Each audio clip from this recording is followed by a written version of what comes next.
The Galactic Council chamber fell silent as Elder Virex's trembling appendage activated the holographic display. The massive curved screen illuminated the cavernous hall, casting an eerie blue glow across the faces of 27 species representatives. "Impossible!" whispered Ambassador Krell of the Thraxi Dominion, their eye stalks quivering in disbelief. The footage showed a small human vessel, barely a frigate by Council standards, surrounded by 3 Malkari Hunter-class ships. The Malkari were apex predators who had evolved from pursuit hunters known throughout the galaxy as the premier harvesters of organic resources. For centuries, they had classified newly discovered species based on their nutritional content and culinary potential. Humans had been categorized as Grade A protein sources on first contact. What unfolded next defied all scientific understanding the Council possessed. The human ship designated ESV Defiance executed a series of impossible maneuvers, evading plasma barrage after plasma barrage. When cornered, instead of surrendering as every other species would, the humans activated what appeared to be a crude fusion catalyst directly in their engine core. "They deliberately overloaded their power systems," explained Virex, mandibles clicking nervously. "What follows challenges our understanding of these creatures." The footage continued. The human vessel, engines glowing white-hot, accelerated toward the lead Malkari ship. Council members gasped as the humans transmitted a short message on all frequencies. "You want a meal? Choke on this." The Defiance then performed what analysts would later call controlled self-destruction as offensive weaponry. The humans detonated their vessel precisely as it reached the Malkari command ship, triggering a chain reaction that destroyed all. 3 hunter vessels. "Survivors?" asked Ambassador Orn from the methane-breathing Phlox Collective. "That's what troubles us most," replied Virex, switching to a different feed. "Observe." The new footage showed Malkari escape pods being intercepted by small human shuttles that had ejected from the Defiance moments before impact. The humans were rescuing their would-be devourers. "Is this some form of capture for later consumption?" asked Tribunal member Zuu, whose species practiced ritual cannibalism. "No," Virex responded. "They provided medical treatment and returned them to the nearest Malkari outpost with a message." The Elder's voice lowered to a whisper. The message was simply, "Humans are not food. Humans are not prey. Humans are not to be hunted. Spread the word." Admiral Corta of the Hegemony Defense Force rose from her seat, all 4 arms braced against the table. "This changes everything. The Malkari have hunted lesser species for 12,000 cycles. Nothing has ever challenged their dominance. Until now," finished Virex. The strategic implications were staggering. Humans hadn't just survived an encounter with the galaxy's most feared predators, they had decisively defeated them through what appeared to be intentional sacrifice. Even more disturbing, they had shown mercy where none was expected. Intelligence Officer Latal stepped forward, presenting additional data. "We've analyzed their communications. The vessel that performed this maneuver was not a warship. It was a scientific survey vessel with minimal defensive capabilities. And the crew," Latal paused, clearly disturbed, "volunteered for the mission knowing survival was unlikely." The council chamber erupted into panicked discussions. If humans could turn scientific vessels into weapons of such devastation, what could their actual warships do? And more troublingly, what kind of species would choose death to protect others of their kind? "There's more," Virex continued when order was restored. "The humans have established contact with 17 previously isolated species in the Orion Spur. They're forming what they call an alliance of free worlds." A cold realization settled over the chamber. The humans weren't just dangerous because they could fight. They were dangerous because they could unite. Fleet Commander Miriax stood on the observation deck of the Council's diplomatic vessel Eternal Harmony, watching as the small blue-green world grew larger in the view screen. Earth, the human homeworld, looked deceptively peaceful from orbit. "Status report," she demanded, her scaled hide shifting colors with anxiety. "Human defense grid has detected us, Commander," replied Tactical Officer Praz. "They're hailing on standard council frequencies." Miriax smoothed her ceremonial robes. This first official contact between the Galactic Council and humanity carried extraordinary stakes. After the Malkari incident, the Council had spent 3 cycles debating how to approach these unpredictable beings. "Open channel," she ordered. The view screen flickered, revealing a human with dark skin and silver-streaked hair. "This is Admiral Qasim of Earth Defense Command. You've entered restricted space. Identify yourselves." Miriax performed the traditional greeting gestures. "I am Fleet Commander Miriax, representing the United Galactic Council. We come seeking diplomatic relations with humanity." The human's expression remained impassive. "A rather sudden interest, Commander. Until recently, your council seemed content to allow the Malkari to classify us as livestock." Miriax felt her secondary heart flutter with embarrassment. "An unfortunate oversight in our protocols, Admiral. The Council regrets, save the diplomatic." "Platitudes," interrupted Qasim. "We're aware of your observation posts in the Kuiper Belt. You've been watching us for decades." This revelation sent a shock through the command deck. "The observation post was supposed to be undetectable. We will permit your landing at the Singapore spaceport," continued Qasim. "A diplomatic escort will meet you. Weapon systems remain powered down, or we will consider it an act of war." The transmission ended. "They detected our stealth outposts," whispered Science Officer Eka in disbelief. "How is that possible? Our phase shift technology should be centuries beyond their capability." Miriax had no answer. Every interaction with humans revealed new surprises. The descent to Earth was tense, but uneventful. As the Eternal Harmony settled onto the landing pad, Miriax gazed through the viewport at the human city, a sprawling metropolis of impossible architecture. Structures of glass and metal reached toward the sky, while transportation networks flowed above and below ground in organized chaos. "They build like the ancient Arc-Sur," observed cultural attaché Venn, defying natural limitations out of sheer stubbornness. The reception committee awaited them at the base of the ship's ramp, 5 humans of varying appearance, flanked by what appeared to be minimally armed security personnel. Miriax noted with interest that one human used a mechanical assistance device to move, suggesting they preserved even damaged members of their species. "Welcome to Earth," said a tall human with auburn hair. "I am Director Alara Nova of the Interspecies Diplomatic Corps. These are my colleagues representing our various continental governments." The formalities proceeded according to protocol, but Miriax sensed an underlying tension. These humans were cordial, yet cautious, their eyes constantly evaluating, assessing. Later, during the private meeting with Earth's Security Council, the true reason for the diplomatic mission emerged.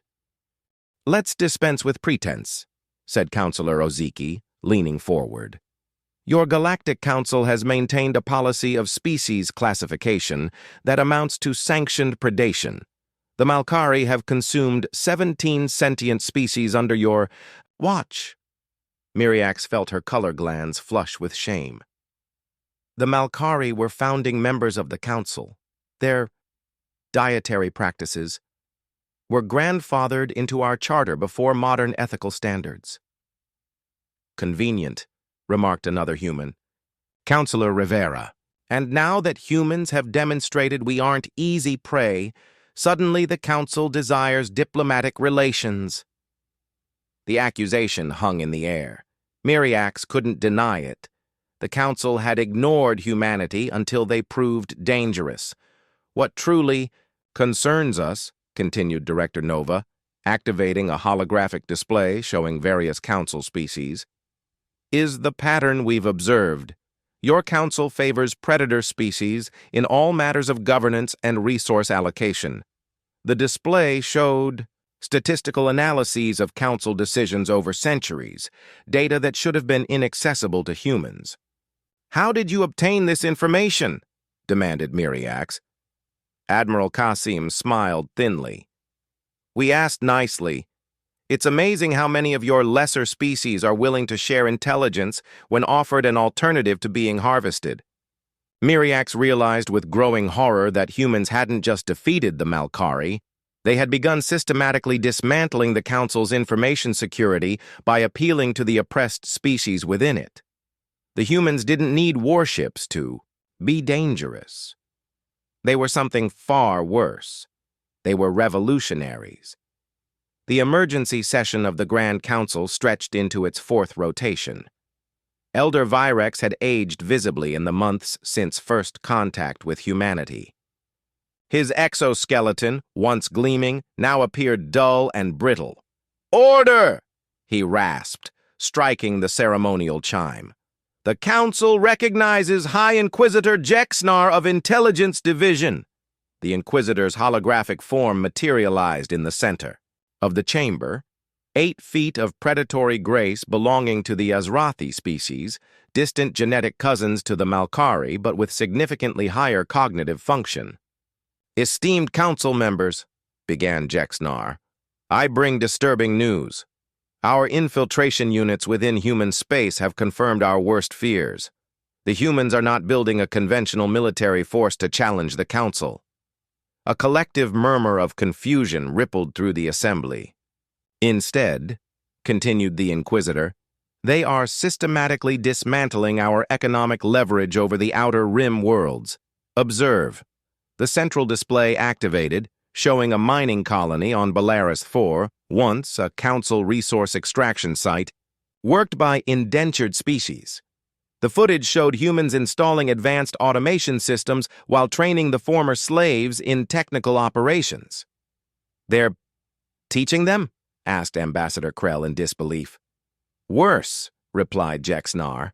"They're creating economic independence. The humans have deployed these development teams to 27 former Council resource worlds. Production has increased 43%, but the resources no longer flow to Council space.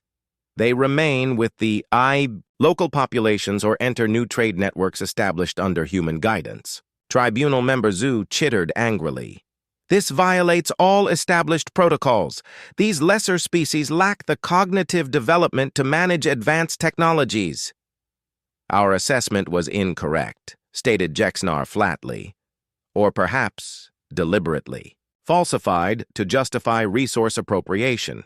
Human educational methodologies have proven remarkably effective at elevating cognitive performance across species boundaries." The holographic display shifted to show another world, this time a Malkari hunting preserve, where a protected species called the Vril had been maintained as a renewable food source for generations. The footage showed human medical teams treating the Vril, while others constructed defensive installations.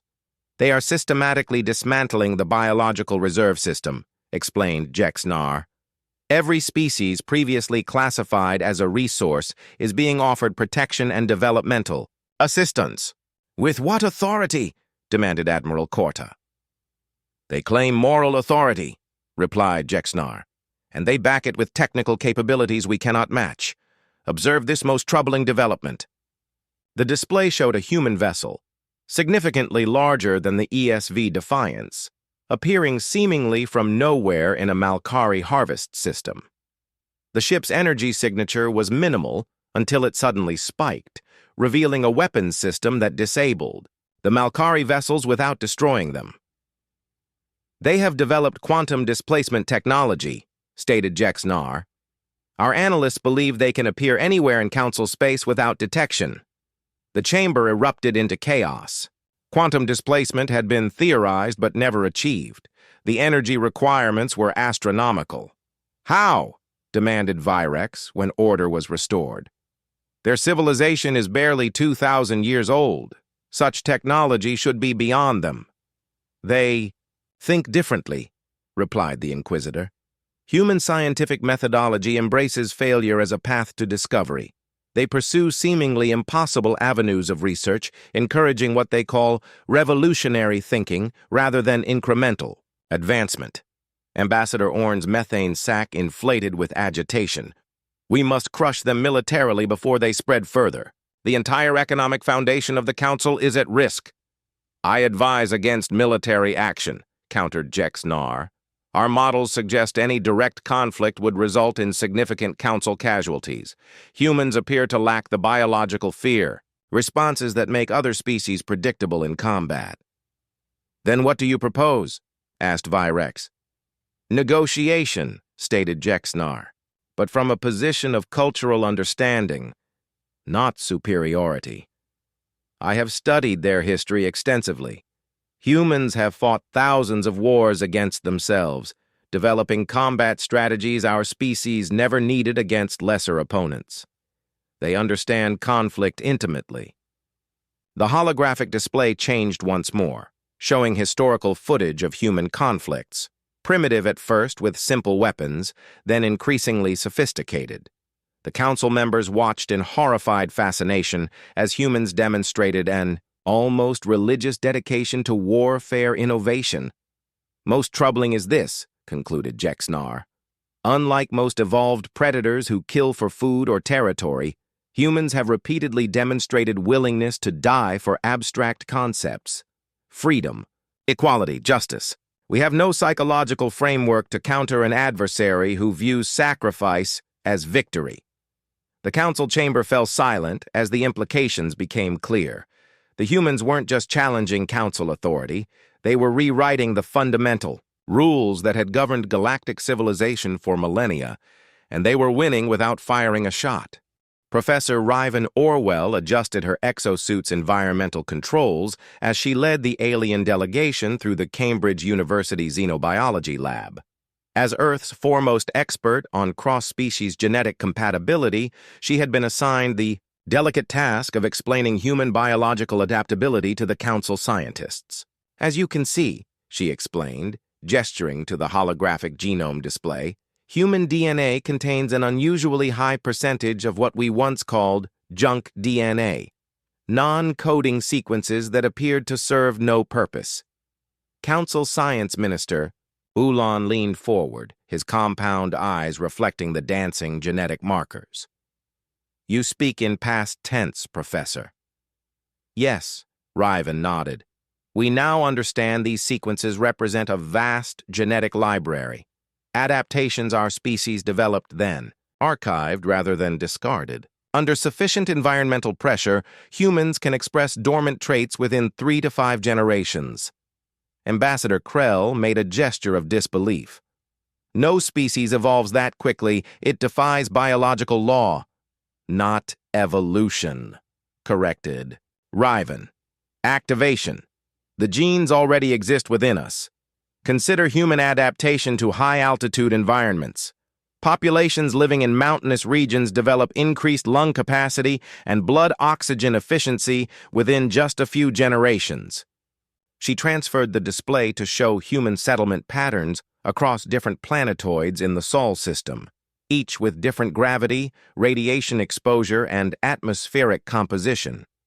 This is why we've succeeded on worlds your surveys marked as uninhabitable, she continued.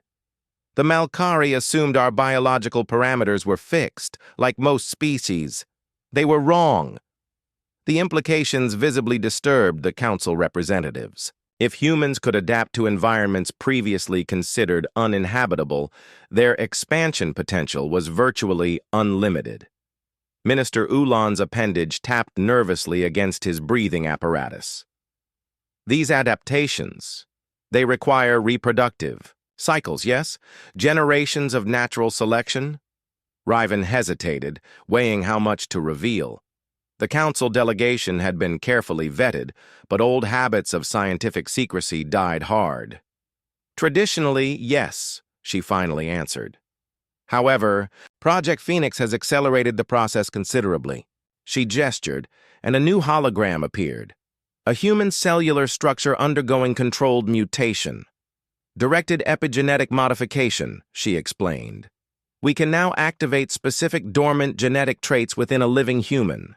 The process is still experimental and voluntary, but you can self-evolve, interrupted Krell, antennae rigid with shock. In limited ways, yes, confirmed Riven. The Phoenix protocols allow adaptation to specific environmental challenges without waiting for natural selection. The delegation exchanged troubled glances. One member, a silent observer from the Ixtlan collective who had not spoken previously, finally addressed the group. "This explains the Arcturus incident," said the Ixtlan, their voice a harmonious blend of tones.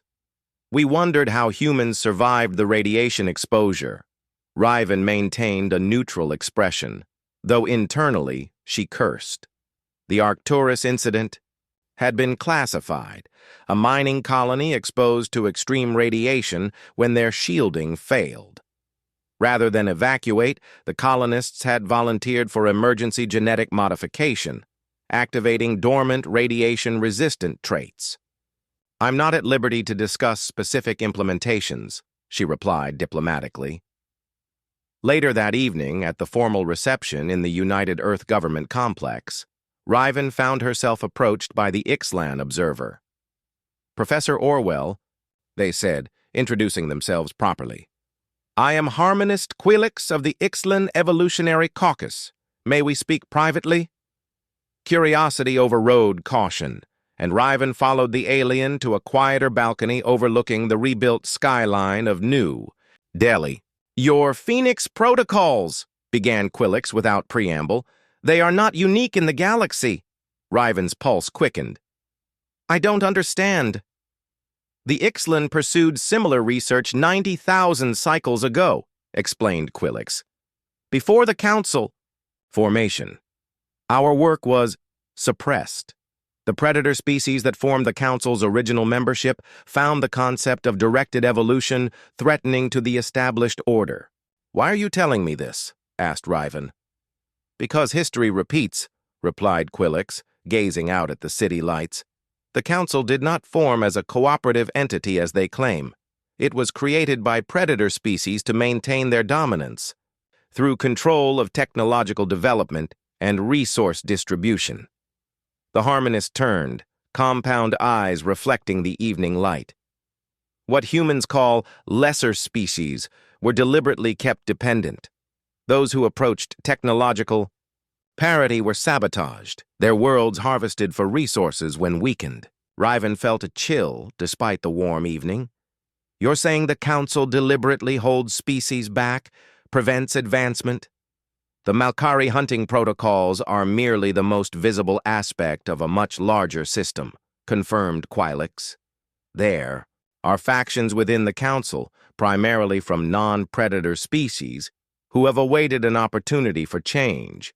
Humanity's emergence represents that opportunity." The implications were staggering.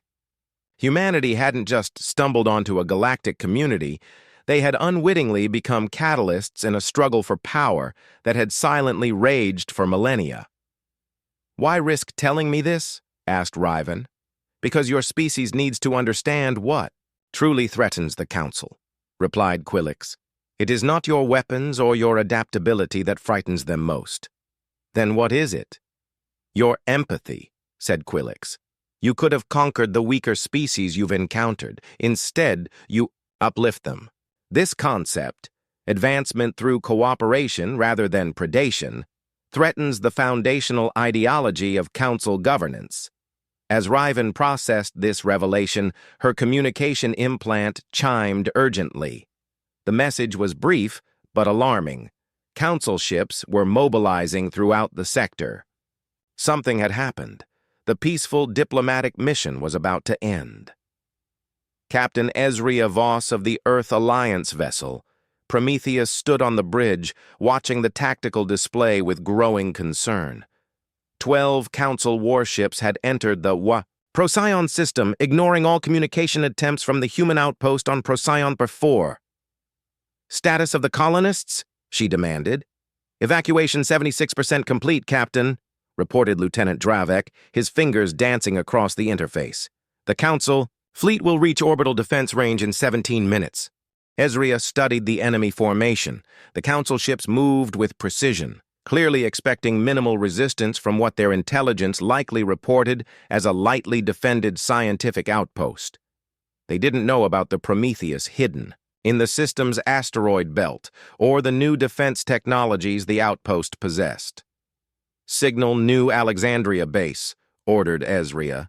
"Execute Protocol Omega." On the colony world below, enormous shield generators hummed to life, projecting an energy dome over the settlement where the remaining colonists continued their evacuation. The technology, reverse-engineered from recovered precursor artifacts, was unknown to the Council. "Captain," called out Senior Communications Officer Imara, "we're detecting a quantum pulse transmission from the lead Council vessel. It doesn't match any known Council protocols." Ezria frowned. "Can you decode it?" It's in plain human standard, Captain," replied Imara with surprise. "Message reads, 'Urgent warning. Council faction led by Malkari planning false flag attack. Will blame humans for destruction of Procyon colony. Maltech weapon deployed on lead vessel.'" "Source?" demanded Ezria. "Unknown, but transmission originated from within the Council flagship. A defector or a trap?" Ezria had seconds to decide. "All hands to battle stations," she ordered. "Deploy quantum mines along their approach vector and prepare to engage. Communications. Broadcast on all frequencies. Warn the Council fleet that we're aware of their false flag operation." The bridge crew snapped into action. The Prometheus emerged from hiding, its advanced engines flaring to life as it moved to intercept the approaching fleet. "Council vessels altering formation," reported Tactical. "Their flagship is accelerating ahead of the escort vessels." The situation crystallized in Ezria's mind. "They're sacrificing their own lead ship," she realized aloud. "The Maltech weapon, they intend to detonate it and blame us for destroying their vessels." The Maltech weapon, illegal technology created from harvested sentient neural tissue, was capable of destroying an entire planet's ecosystem. If deployed against Procyon IV and blamed on humanity, it would turn the entire galactic community against Earth. "New transmission," called Imara. "Different source, same vessel, text only, assistance required. Council moderates attempting to prevent attack. Internal conflict on flagship." An internal power struggle within the Council? The implications were enormous. "Tactical, target the flagship's propulsion systems only," ordered Ezria. "We need to stop that ship without destroying it." The Prometheus accelerated, its advanced targeting systems locking onto the Council flagship's engine array. Before they could fire, something unexpected happened. The flagship's escort suddenly opened fire on their own lead vessel. "Captain!" exclaimed Lieutenant Dravek. "Council ships are engaging each other." The view screen showed the unfolding chaos, half the Council fleet attacking the other half, with the flagship caught in the crossfire. The quantum pulse transmissions continued, now in multiple languages and increasingly desperate. "Prevent detonation. Malkari loyalists attempting to access Maltech controls. Council civil war has begun." Ezria made a split-second decision that would change galactic history. "All weapons to maximum. Target the Maltech signature only." The Prometheus fired its experimental phase cannon, a weapon designed to target specific energy frequencies. The beam passed harmlessly through the Council flagship's hull but struck the Maltech device directly, neutralizing it. Moments later, a new transmission came through, this time with visual. A Council member Ezria recognized as part of the moderate faction appeared on screen. "This is Tribunal member Quilix of the Ixlan Collective," they announced. "The Malkari-led extremist faction has attempted a coup against Council moderates. Their plan to frame humanity has failed. We request immediate assistance securing the flagship." Ezria studied the alien's expression, searching for signs of deception. Finding none, she nodded. "Prepare boarding teams. Medical and security only." as human troops boarded the Council flagship, the first time in history that humans had set foot on the highest seat of galactic governance. Ezria received one final transmission from Quilix, this one on a private channel. "Captain Voss," said the alien, "what happens in the next few hours will reshape galactic politics for millennia. The predator hierarchy that has dominated council governance is fracturing. Many of us have waited countless generations for this opportunity." "Why tell me this?" asked Ezria. "Because humans must understand their role," replied Quilix. "You are not merely defending yourselves. You have become the catalyst for revolution, not through conquest, but by offering an alternative vision of interspecies relations, one based on cooperation rather than predation." As the Prometheus secured the Council flagship and prevented what would have been a devastating false flag attack, news spread throughout the galaxy. The Council's carefully maintained image of unity shattered as the truth emerged. The Predator species' long domination of galactic affairs was ending, and humanity, once classified merely as food, had become something far more dangerous to the old order. They had become hope. The Grand Assembly Hall on neutral Luna Station hummed with tension as representatives from 112 species gathered for what journalists were already calling the galaxy's constitutional convention. 6 months had passed since the Battle of Procyon and the subsequent collapse of the old council power structure. Ambassador Orion Quinn of Earth stood at the podium, surveying the unprecedented gathering. Species that had once been classified as prey sat alongside former predators. Traditional hierarchies had been discarded in favor of representation based on population and contribution. "We stand at a crossroads," began Orion, his voice carrying through the vast chamber. For millennia, this galaxy operated under the principle that strength entitled one species to consume another, literally and figuratively. Today, we propose a different foundation for galactic civilization. He gestured to the holographic charter. "Projected above the assembly, the proposed galactic concordat that would replace the old council charter. 3 principles form our new foundation," continued Orion. "First, sentience is inviolable. No sentient species may be harvested, consumed, or subjugated by another. Second, advancement is universal. Technological and social development shall not be artificially constrained. Third, cooperation supersedes predation. Our shared future depends on collaborative problem-solving across species boundaries." From their seat in the observation gallery, Fleet Admiral Kasim and Professor Ryvan Orwell watched the proceedings with cautious optimism. "Did you ever imagine this when you first encountered the Malkari hunting fleet?" asked Ryvan quietly. Kasim shook his head. "Never. We were just trying to survive, to send a message that humans wouldn't be easy prey.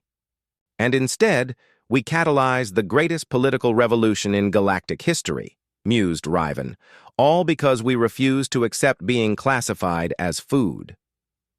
Below on the convention floor, the debate continued. Not all species embraced the new vision. The Malkari delegation, significantly reduced in influence but still present, raised formal objections. "This concordat criminalizes our very biology," protested Senior Hunter Vexcar. "The Malkari evolved as apex predators. You cannot ask us to deny our evolutionary imperative." Harmonist Quilix of the Ixtlan Collective rose in response.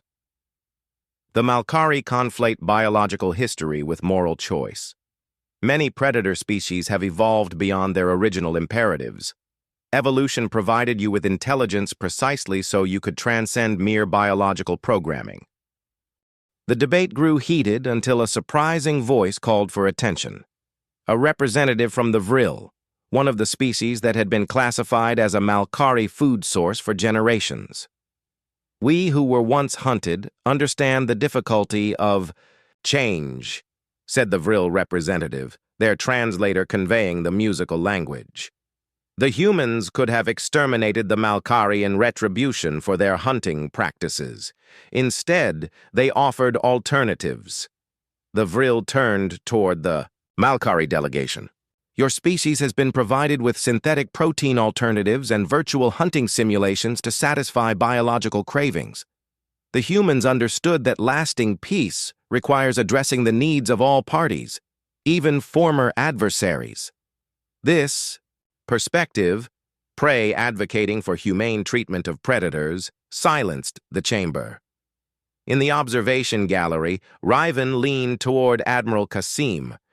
That was unexpected, but quintessentially human, replied Kasim with a small smile. Our greatest strength was never our adaptability or our weapons. It was our capacity to see beyond simple predator-prey dynamics. As the session continued, various species offered amendments and refinements to the Concordat.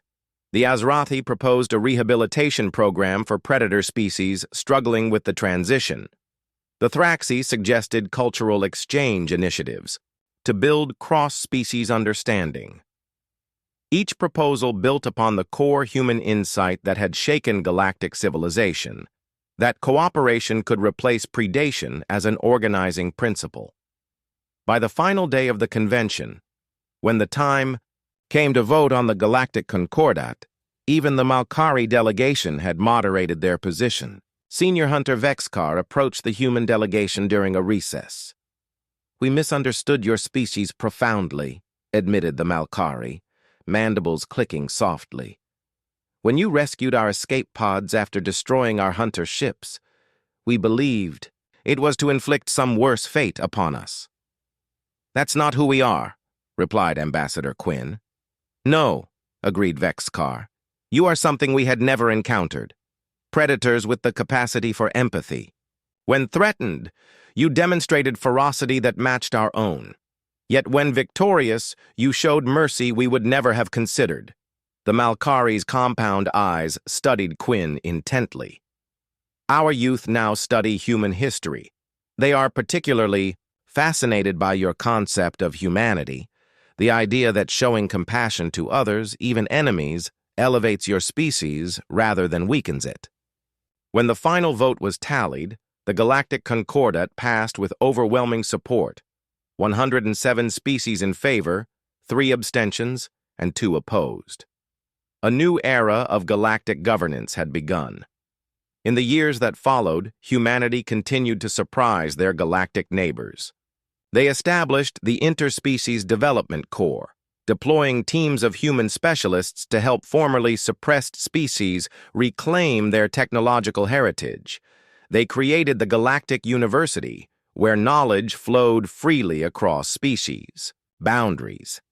And perhaps most remarkably, they established the Predator Transition Initiative, helping species like the Malkari find new purpose in a cooperative galactic society. The transformation wasn't instantaneous or without setbacks. Cultural practices established over thousands of years changed slowly, yet the direction was clear. The old hierarchies were dissolving. 50 years after the Battle of Procyon, as humanity celebrated its first half-century as a galactic power, Admiral Kasim, now elderly but still sharp, attended the commissioning of a new class of starship. Unlike the military vessels of the early contact period, this was an exploration vessel designed for long-range discovery beyond known space. As the ship's massive silhouette rose from the lunar shipyards, Kasim turned to the young captain who would command her. Remember your history, he advised.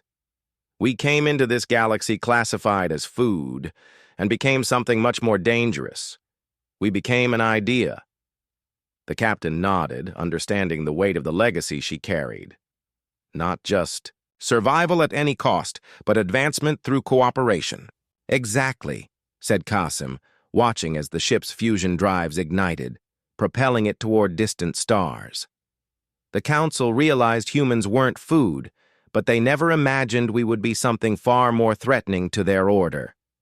We weren't just another predator species fighting for dominance. We were revolutionaries, completed the captain, who showed the galaxy a different path. The ship, named ESV Defiance II in honor of the vessel that had first demonstrated humanity's refusal to be prey, accelerated away from Earth, carrying the human vision of cooperative advancement to new worlds. In the end, humanity's greatest weapon hadn't been their adaptability, their technology, or even their willingness to sacrifice. It had been their fundamental rejection of the predator-prey dynamic that had governed galactic society for millennia.